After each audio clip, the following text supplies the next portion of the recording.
Sebuah cerpen berjudul Mawar ditulis dan dibacakan oleh Ulu Munafi. Albab, nanti siram kebunnya ya. Injih Mbah Yai. Hari-hariku adanya menyiram kebun Mbah Yai.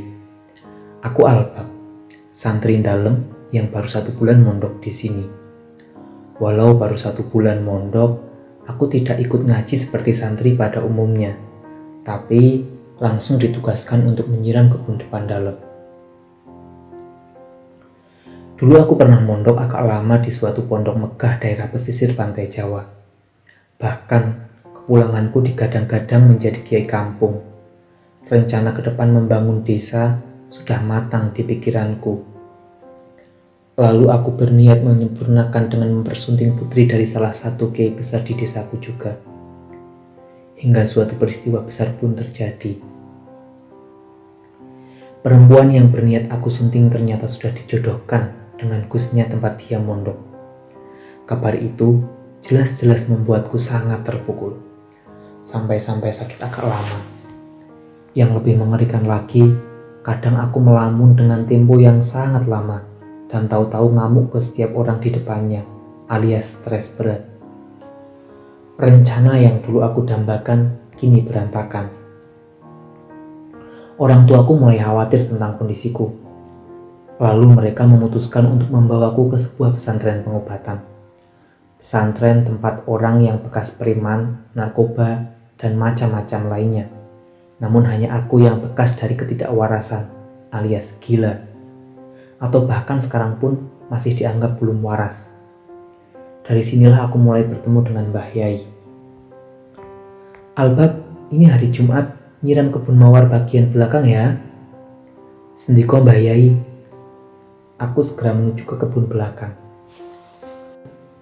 Menyirami mawar kebun belakang adalah kesukaanku, sekaligus rutinitasku setiap Jumat.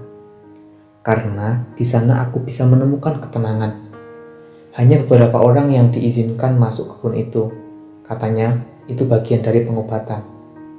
Kadang aku duduk-duduk di situ sambil melamun membayangkan, andai rencanaku dulu berjalan lancar, mungkin aku sekarang sudah menjadi kiai muda yang sangat tersohor.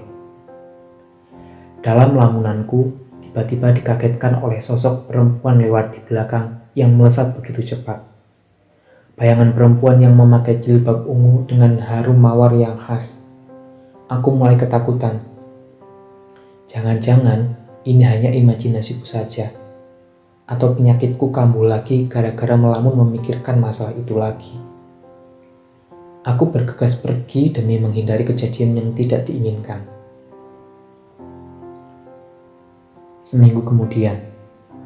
Albab, jangan lupa ya, ini hari Jumat. Nggih Mbah Yai. Mbah Yai mengingatkanku lagi dan aku bergegas menuju kebun belakang. Kejadian seminggu lalu masih teringat betul di pikiranku. Kali ini aku harus hati-hati.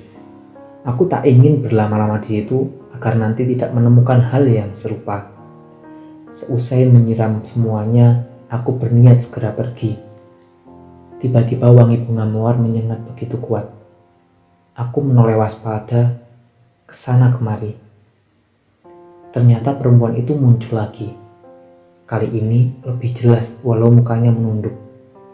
Aku perhatikan lagi dari kejauhan, tapi tak tampak juga wajahnya. Aku sibuk berusaha mencari posisi untuk melihat lebih dekat lagi, tapi tiba-tiba dia sudah menghilang begitu saja. Kejadian yang kedua kalinya. Ini bagiku sangat mengerikan sekali. Apakah aku belum sembuh dari sakitku? Mungkin itu hanya pikiranku yang memang masih dalam proses pengobatan. Atau mungkin itu salah satu santri dari kalangan jin.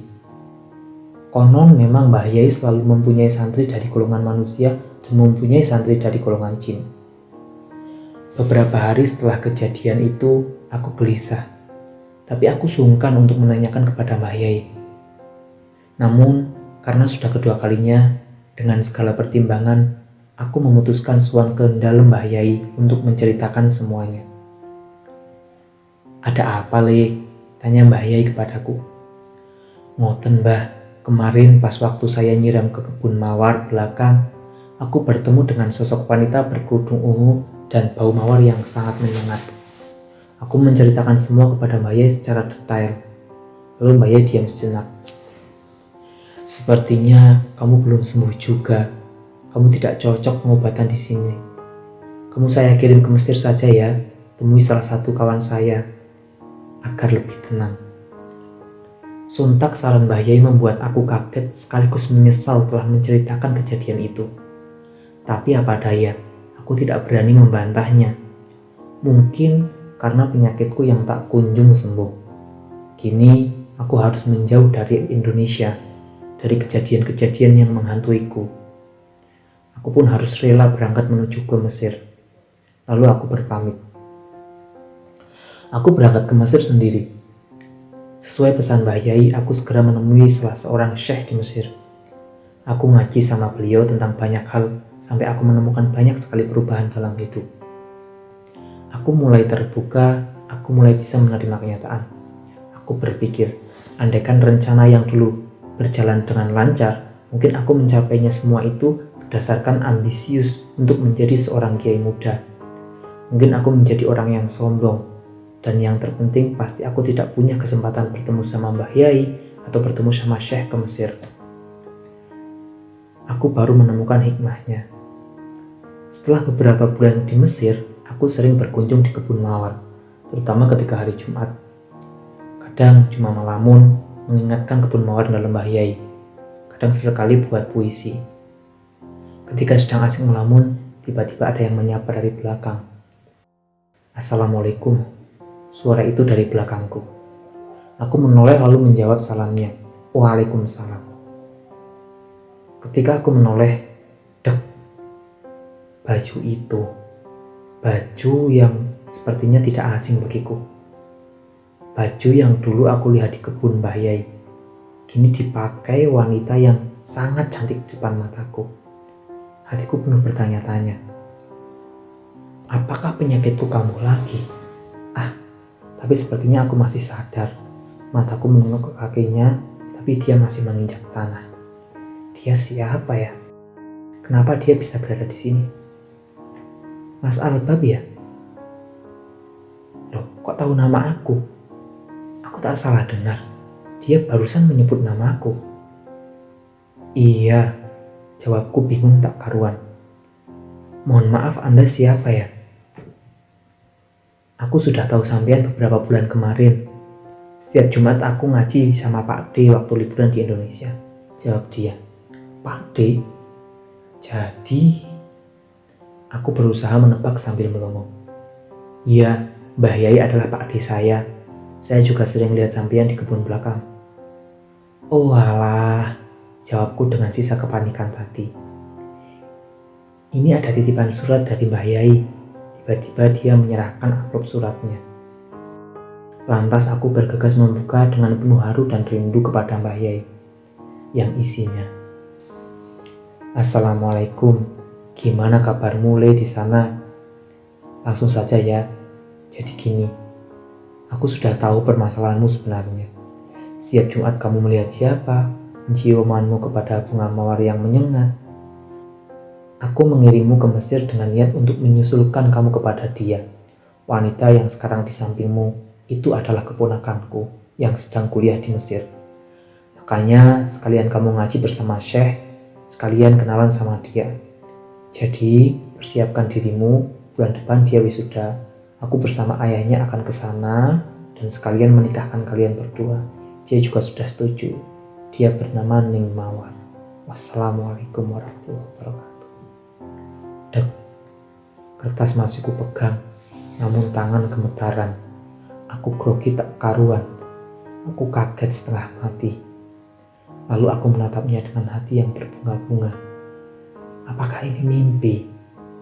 Karunia yang tidak pernah kusangka sebelumnya. Serasa aku ingin bersujud syukur di tengah taman mawar ini.